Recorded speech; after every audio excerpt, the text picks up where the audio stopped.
Can you share the screen on? Can you share the screen on on link? So it will also record that. Okay.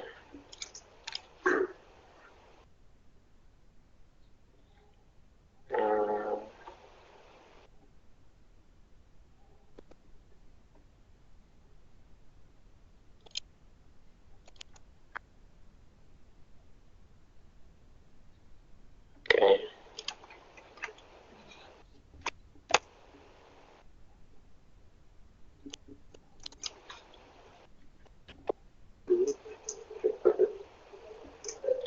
Yeah, but do you have this audio already? The recording, the previous one. Is it processed? No, still on pending. Let's just go with it, really. Okay, but you know, like if we don't check, we'll not know if it was really recorded. Well, you could hear it before. I mean, it's still pending. It's not having any trouble. If you want to wait, we will be wasting time, I think. Okay. So in general, this project was about building an application to register the business in Haiti, and this is you register the business in a manner of flow. So there is like I don't remember 14 steps done by different actors. Let's say around 10 actors. Because it's a flow, some certain actions are possible to be done after the previous step is accomplished. Sometimes the steps can be done simultaneously. Sometimes the flow might be rejected and then it goes back. So this is from the project overview point. We built it using CQRS and event sourcing patterns.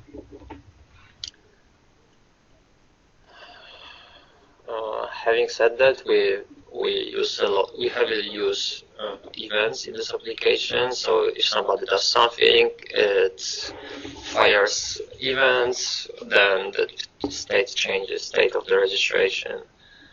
So there's a bunch of flags which can basic on those you can say if next steps are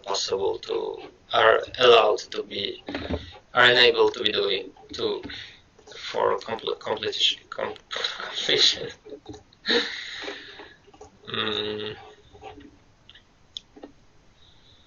Okay, so because I have like 7 steps suggested by Rafał around development environment setup. I sent him the document yesterday, so we can just move to the code overview. And the code you can see on the screen. It's organized by folders. So there are from the top to the bottom. There are web applications. The main project is the main web app. Unfortunately, I cannot run this for you. This is funny, but on this notebook, I have new notebook, so it's not set up. The environment is not set up on this notebook. I cannot run this for you, I guess. This application, STA's Live Connect, this serves as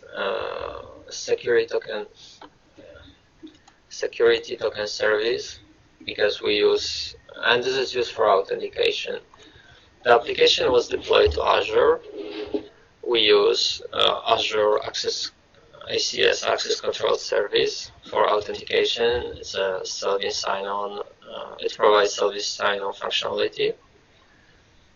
Are you familiar with this? Okay, ACS. Okay, so. I tried to run this yesterday, but I had problems with it. With what, sorry? With this SDS service. Yeah, because to run this application locally, you need to. Where is it?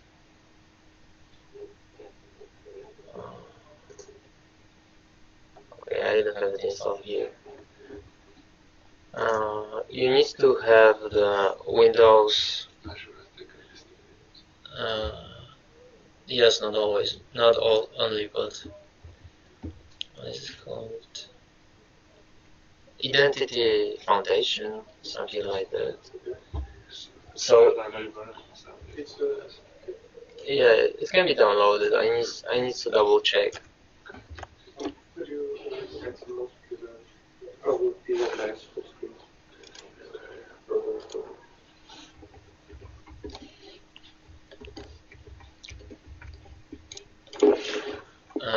The abbreviation is WIF, so I guess it's Windows Identity Foundation. Then you will be able to set up the STS so it runs locally. Unfortunately, even to run this application locally, you would need to have the Azure set up, because how it works is that main web application talks to Azure if the user is authenticated. Then Azure comes back to your STS application to get your credentials. For the local development purposes, you can hard code. You can set up your ACS locally, so it returns always the same credentials. So this way you can do you can debug the application locally. Actually, I would need to double check how you need to configure this. I don't remember just from my head right now. Yeah, anyway, so this STS application works as identity provider. So it's basically a few pages to log in, create account, and change password. Is there also some? This is internal authentication with usage of OAuth, right? Something like that. Yeah. Is there also some kind of database user table Yeah. they use? There are two databases in this application. Okay, those are the names of the databases because there are a set of SQL scripts here. OBRDB is the main application database where we store all the data, like this registration, all the business information. SecurityDB holds users, so like passwords, username, and stuff. And actually, this database is used by this STS application.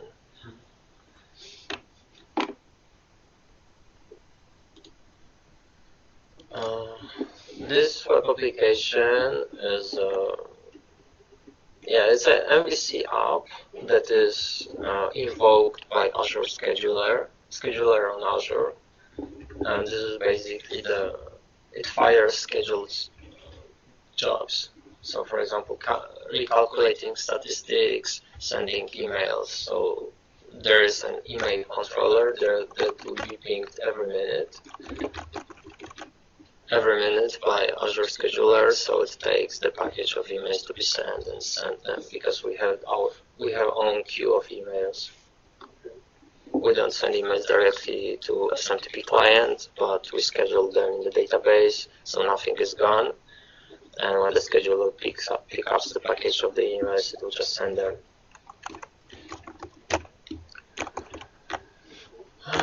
Okay, so this project, OBR Core, contains the core of the application. So I will show you let me show you the flow from the UI to the bottom.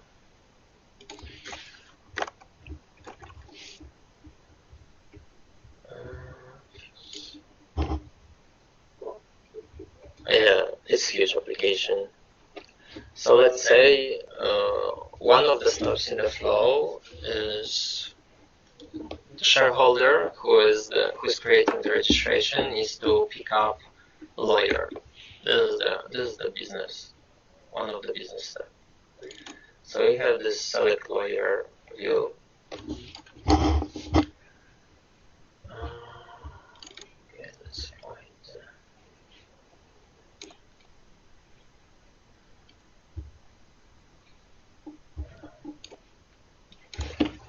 let's go to shareholder controller.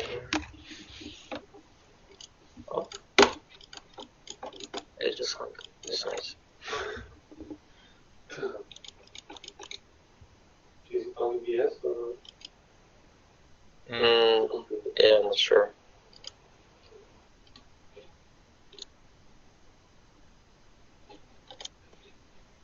Try to go in Notepad or something. Or just VS. Actually, my computer in general is pretty stuck right now. Yeah, can't do anything. It's okay. Okay. And even my cursor doesn't move right now.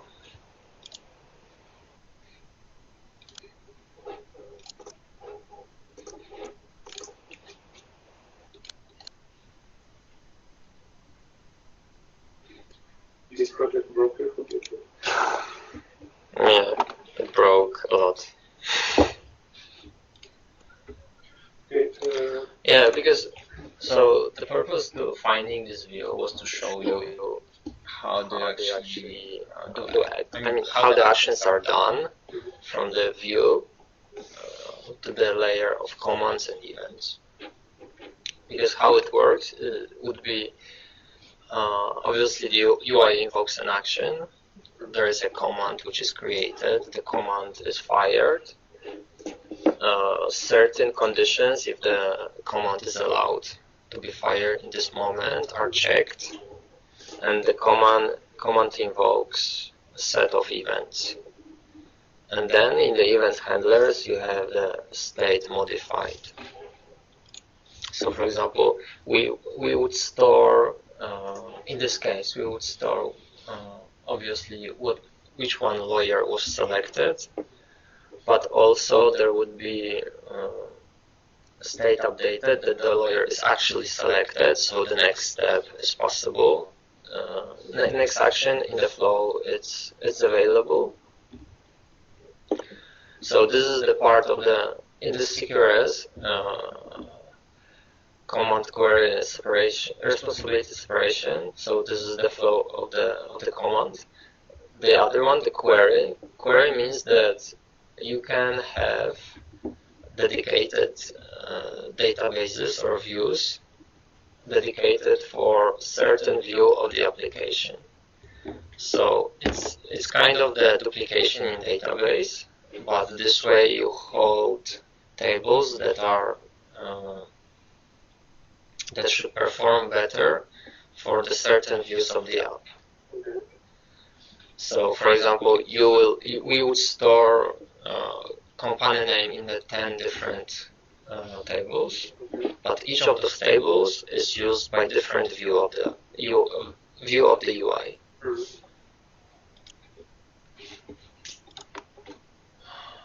Okay. Usually redundancy makes it for bigger databases, but it improves performance, right? Yeah. It is scripting. Yeah. So this is the part of this pattern actually. So it's not. It's it would be redundancy if the traditional relational database, but in this case, this is just this is the pattern basically.